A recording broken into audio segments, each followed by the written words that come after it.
Today, on You're Watching a Movie with Silas Lindenstein, I am reviewing the new horror comedy, The Blackening. You're watching a movie with Silas Lindenstein. In the theaters you find this. So go and press play and rewind this. This feature is timeless. Love it, like it, or we lose it, can't find it. And we ain't keen on being reminded about the film if it isn't tough. We spend a lot of time at the cinema. It's just me and my friends, we watch plenty stuff. For movies, yeah, I've been above.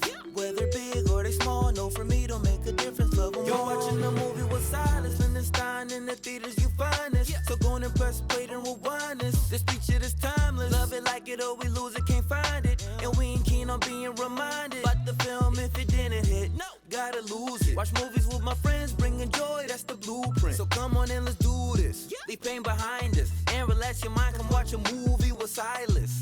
Yeah. Come watch a movie with Silas. Hello, everybody, and welcome to You're Watching a Movie with Silas Lindenstein.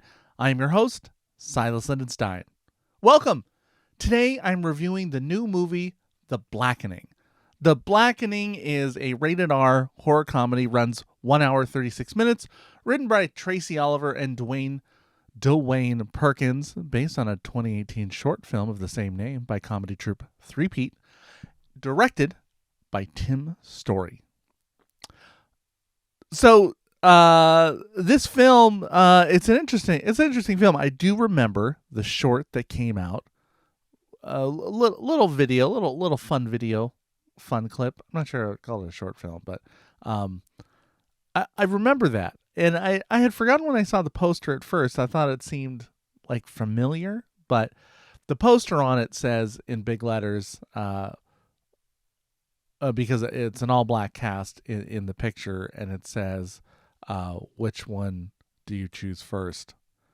You know, playing off of the trope that the black person is always the one killed first in a horror movie. So they wanted to play off of that, and with some success, I think they did.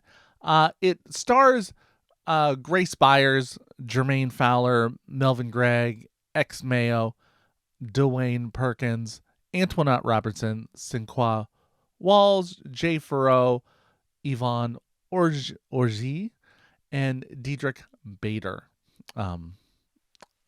As maybe one of the lone Caucasian people. The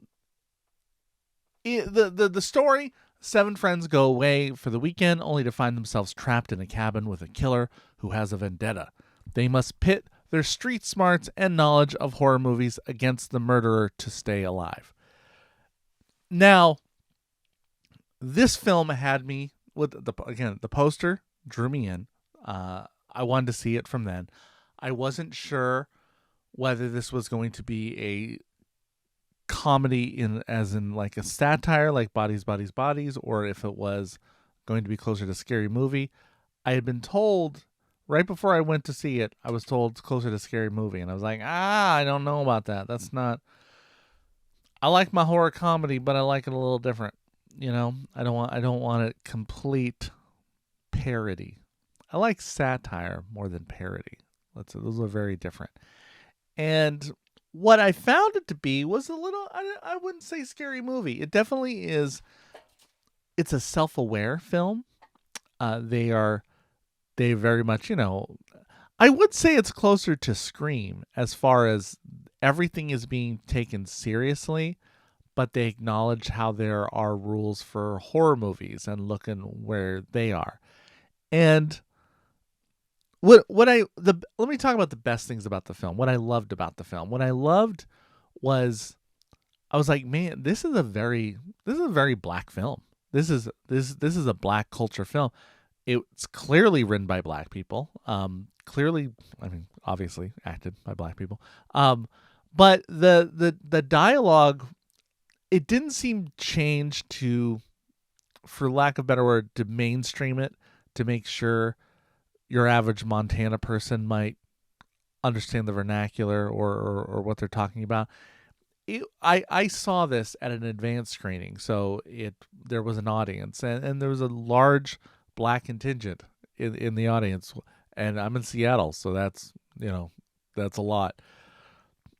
says a lot. It's hard to get a black audience in Seattle, Washington, but it got there, and the audience loved it. Definitely spoke to them. The humor, the situations. I mean, it felt at home to me. Like I really liked it, and I really liked. I really like the way they created the world. It centers around not just a weekend, but around Juneteenth. That's the holiday they're celebrating, and that they go away every weekend apparently. And there's a few shows out there that I've pointed to folks to go like, oh, if you want to gather what the real black experience is, here's these movies, these TV shows, which like this. While acknowledging they're black, and clearly certain things wouldn't be said unless they were black, the movie isn't necessarily okay. I want to say the movie doesn't feel like it's not just shouting I'm black the whole time. If that's clear. I thought of it like the film in the movie, the television show Insecure on HBO. I love that, and one of the things they talk about it's about living black, and I feel like that's what this is about.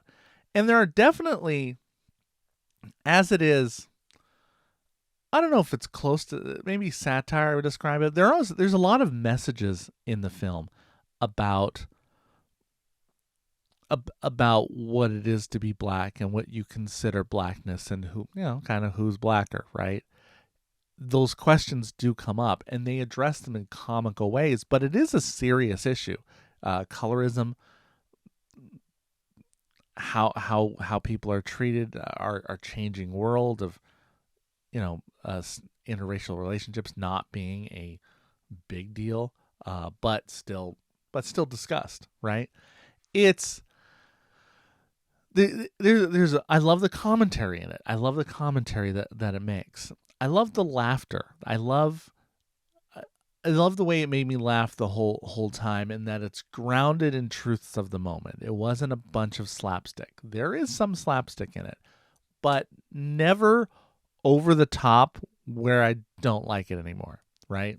I felt like it stayed very much in its own. It created a world and played within those rules, and that's what I liked. Then I liked the cast. I liked them. I think they did a good job. A couple actors that I wasn't. They weren't necessarily my cup of tea as much. I felt like they were. I really feel like there was only like two actors that felt like they were playing a character rather than being truthful in it. But for the most part, the acting works great, and even the actors that are off a little, to me, made a good ensemble. So I like the ensemble a lot. It's a film that I would be happy to see it again. I do think that it's rewatchable. I don't think people are going to give it the credit that it does deserve. I think the early reviews I did see kind of popping up. I try not to read them much, other than maybe a headline if it catches me in the right moment. But the reviews I didn't see were as positive, and I think it's because most audiences aren't going to get the humor, or it's going to be disconnected because it's not of their culture. And part of me says this film wasn't written for you. If you didn't get those jokes, it wasn't written to be seen by you. And I don't think all films need to be. I don't think, and that's even, we're not even talking just culturally. I think some, like, there's art house films are not made for the person that likes to go see only Marvel movies, right? And Marvel movies are, there's a lot of action movies that I really enjoy that I know people, I would never suggest for them to be. So that is not a weakness in the script. That's kind of is what it is. It's just, if you didn't like the humor in it, this definitely wasn't made for you. And that takes away nothing from anybody. Okay. Uh, let's see. I'm trying to think about the negatives. Always like, okay, here's what I liked about it. What didn't I like? There's other than a couple of the actors, there's not a lot I didn't like. I do think there was there were some elements of predictability that I didn't care for. I do like surprise, and it's funny. A relationship with horror comedies is, it's almost easier to recognize some patterns, so you're not surprised as much by the big reveal. But usually, you try to mask those, you try to hide them, you put up some razzle dazzle so you don't see them. And I was like, early on the moments, I was like, well, I mean, that's the bad guy, right? That's going to be the bad guy. And I think I caught that pretty quick. So they could have been less obvious, I think. In fact, in some ways, it made me wonder, what am I missing in that it was so obvious to me that maybe there's a point. Maybe there's a point that I didn't, that I'm not quite catching yet. Why do we make it him? Why or her? I'm not spoiling nothing.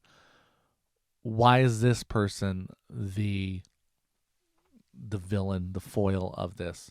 And what am I missing? Am I missing something? Is it just that it was just predictable in that sense? And I would say that's it. The some of the acting and the predictability of it. Predictability is a common theme that I have as far as weaknesses for it, but I would say the story did well. Another thing I liked, while it is a horror, while it is a comedy horror, I was actually thought it was a little light on the horror as far as the gore. It's there. Some things show up. Some things you go, oh no, not to me. But I didn't feel like it went too far, and I'm a little sensitive with the horrors. I don't like too much gore, and I felt like this struck a really good balance of jump scares, building tension, and then without the payoff necessarily being a gigantic squirtle of blood, right? Like it was clean enough, like, I don't know, cleaned up, kind of like, you can see how they can cut this for TV a lot easier than a lot of horror films without missing things out of it, right? So I think they did a good job with that. Lots of applause for that.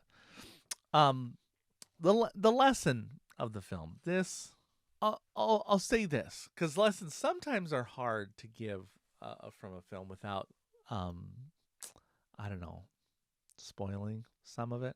But for me, the lesson of the film is this recurring theme in the film about a border on colorism without being so preachy or direct. I think it is, the blackening, and it's from the sketch. Are you black enough? Is this a question that you should be asking? And I think that's where the lesson lies, is asking you the question. Should you really be asking that? Should you be questioning someone's blackness? What makes a person black? I think the lessons is to ask you those questions, to make you think maybe you shouldn't be asking those questions. That's as much as I can say, I think, on this. So I'll say this, my final word on the film. I think it's a very funny, this very funny horror comedy is hits on the nose from a cultural standpoint. It is deeper than you realize. or at least deeper than most people realize. It's a good time, doesn't take itself too seriously, and ends up with a film that you end up enjoying the whole time. There's not a dull moment in it. Not that it's like an amusement park ride that's found that perfect balance of thrills and relaxation and brings you through that. It's an enjoyable ride that you wouldn't mind riding again. It's not your go-to. It's not your first one that you run into the park to try again. And you have your time limit, right? I'll wait a half hour for this ride, but it ain't no 85-minute wait time. We're not doing that. Not with this ride. But overall, a really good experience. On my rating scale, love it, like it, or lose it. If you listen to the show before, I rate everything love it, like it, or lose it. Love it is the film that you run out and tell people they got to see it. 2, like it, that's a broad spectrum. That's, it could be anything from being that remote control movie that you stop and put down your remote because it's on and you want to watch it. Or, I don't know, it can give you a smile or a moment. And lose it is, I watched this movie so you don't have to. Okay? And I think overall, taking everything into account, I'm going to give The Blackening a like it. While I did really enjoy it, I didn't feel urge to tell people they have to see it. I think, you will live without it, but it is, let me say this. I think The Blackening is going to mark itself it's going to be a film that other people will reference later on as they're making more movies with people of color. The Blackening is always probably going to be mentioned. Not serious like a Jordan Peele horror, but in that comedy vein on things that are addressed, how just to do a film well doing it. It's definitely earned that. It's a solid like from me. And that's it. So, thank you for tuning in. Check out, I'll have the written review up on the site, you'rewatchingamovie.com, and make sure you're subscribed to the podcast and the YouTube channel, wherever you intake these as you do. But thank you so much for listening to my review of The Blackening, and thank you for watching a movie with Silas Lindenstein. You're watching a movie with Silas Lindenstein. In the theaters you find this, so go and press play and rewind this. This feature is timeless. Love it, like it, or we lose it, can't find it. And we ain't keen on being reminded about the film if it isn't tough. We spend a lot of time at the cinema. It's just me and my friends, we watch plenty stuff. For movies, I've been above.